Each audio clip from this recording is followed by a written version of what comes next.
of these amazing people in all of these different places, and I want this person to know this person, because if those people work together, then we advance. Yes. And that is everything that I live for and breathe in doing what I'm doing. And so we get 1,000+ dogs adopted every year now because we network them on our fan page on Facebook. And those are dogs who would otherwise languish in shelters, languish all over the country, because we said, you know what, we have almost 600,000 followers on Facebook that are paying attention. And we can just actually say, like, hey, there's a dog in Kentucky right now that's about to die in its 11th hour, and do you know anybody who's a foster? Do you know somebody who can pull this dog? And then all of a sudden we have all these dogs getting saved because we reached out a hand and said, let's work together. Let's use our power for good. Let's do this, you know. And so I really believe that, you know, that grassroots effort and that kind of reaching across and saying, like, we have this, you have that, let's do this, you know, and more of that will just make this go away faster. And part of the reason I wrote The Pitbull Life with Linda Lombardi was I wanted to give people those tools in a place where they could just access it on their own time, in their own way. They can find it in a bookstore or they can find it wherever, but I wanted them to be able to read something that said, here is exactly what you need to do in a way that's palatable, in a way that reaches across to everybody. Now go do it, because I can't do it all. And we can't do it all as an organization. We don't have the resources.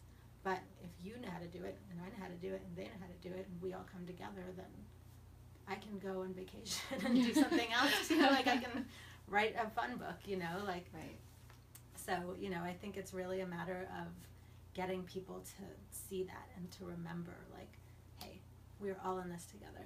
Right. Dogs can't do this for themselves.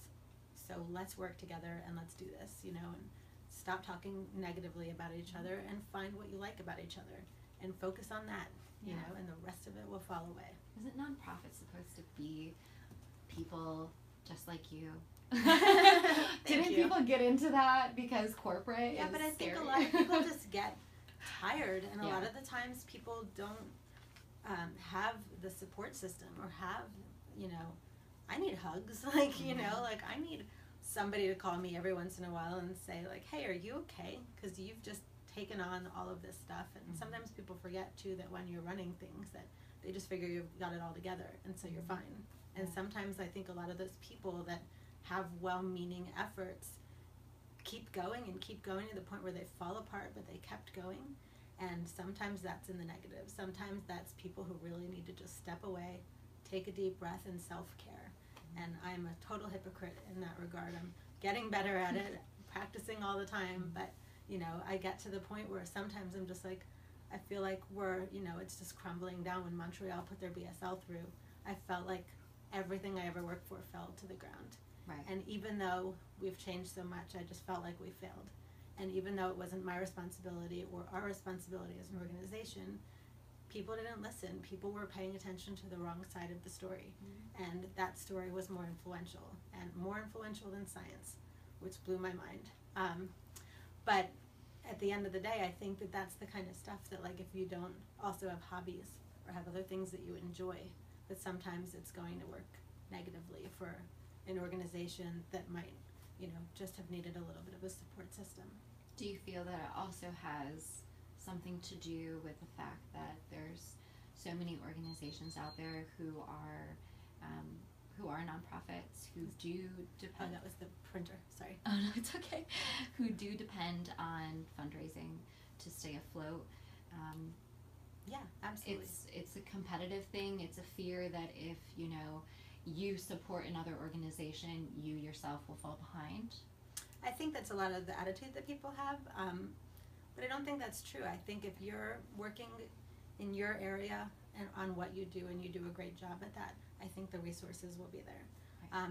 But I can also say that every month Pinups for Pitbulls has to hustle harder and harder and harder, because nobody's writing us grants. Nobody's just reaching into their pockets and giving us money randomly.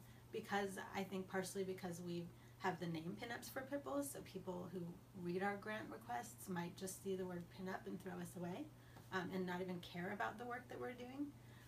But I think that, you know, for us, like, we literally, all of our money comes from us going to these conventions and going to these places and being in front of people, selling them things that are Pinups for Pitbulls branded, and then that gets us to basically the next month, and it's constant.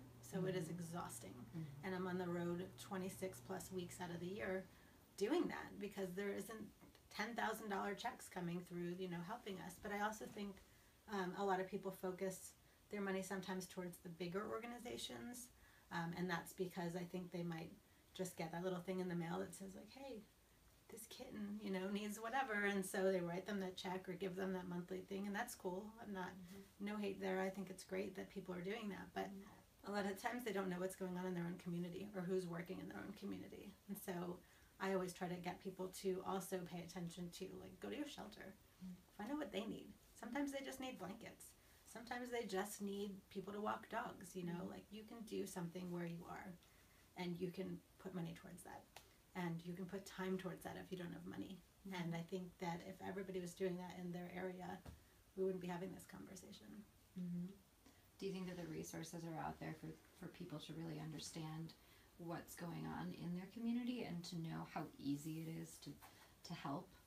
Yes and no. I think a lot of people have their horse blinders on. I think a lot of people aren't paying attention. A lot of people are also struggling. So I was a housing counselor, and I helped people out of foreclosure as my previous full-time job, and I can tell you firsthand that people, millionaires and people at the lowest income bracket, are all losing their houses around the country still, and they're struggling, and so they might not have $5 to donate. They might not have whatever it is, you know, and so it's a humanity issue too. It's just like there isn't always going to be dollars, and so what else can you do, you know? And but I think a lot of people just don't. I think a lot of people look at the shelter in their heads and imagine a really sad place. And instead of seeing it as a sad place that they can make happier, a lot of people are just like, I just can't look at all those dogs looking at me that way and not knowing, you know. And so I think it's really just about shifting your perspective. It's the same place, but it's the same place and better if you're making a dog happier and making them more adoptable because you walked them that day, you know. That we can actually make a difference. It doesn't have to be a sad thing. It's actually an uplifting thing. Exactly. And it can add a piece of positivity to our lives, especially since, you know, like you said, I feel like humanity as a whole is going through a period of fear. A lot of people have that perspective of, you know, just trying to stay afloat themselves. So, you know, while you may not have $5, people are also feeling like they don't have 5 minutes. Right. To give, you know, time or money, that if they are not focused on themselves all the time, 100%, they will fall apart. And I think that I personally had felt that way, and I found the opposite. I found, you know, the more you ask, how can I help you? What can I do to be a part of something greater?